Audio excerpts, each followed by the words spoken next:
Il y a beaucoup de chiffres, mais c'est une prospective qui est très intéressante. En 1800, la population mondiale était de 1 milliard d'habitants. Il a fallu attendre 1927 pour atteindre le 2e milliard, donc 127 ans après. En 1960, 3e milliard. Et aujourd'hui, en 2005, donc 45 ans après, le chiffre a doublé et le monde compte 6 milliards et demi d'habitants. Notre planète aura 9 milliards d'habitants en 2050 et ce chiffre va se stabiliser autour de 10 milliards au début du 22e siècle. Alors comment explique-t-on ces variations?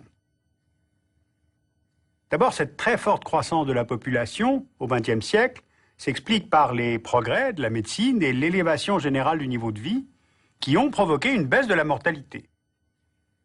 Mais cette croissance est elle-même dans une phase de ralentissement à cause de l'éducation et de la limitation volontaire des naissances, qui provoquent à leur tour une baisse de la natalité dans le monde.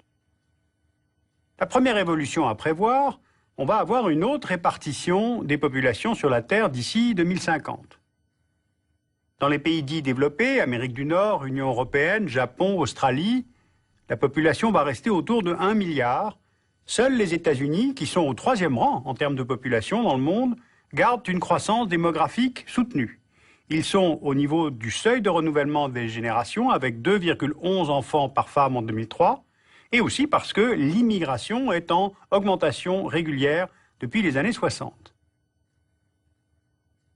Dans le reste du monde, la population va passer de 5 à 8 milliards. Cette augmentation sera imputable pour moitié à la Chine, au Pakistan, au Nigeria, au Bangladesh, à l'Indonésie. Et c'est l'Inde qui va devenir en 2030 le pays le plus peuplé au monde, passant ainsi devant la Chine, qui pratique depuis 1971 la politique de l'enfant unique. Deuxième évolution qui se confirme, ce sont les villes qui vont absorber l'accroissement de la population mondiale. En 1975, 5 villes, Tokyo, New York, Shanghai, Mexico, Sao Paulo, dépassaient les 10 millions d'habitants. Eh bien, elles seront 18 dès 2015, dont 15 villes dans les pays en développement et les pays émergents.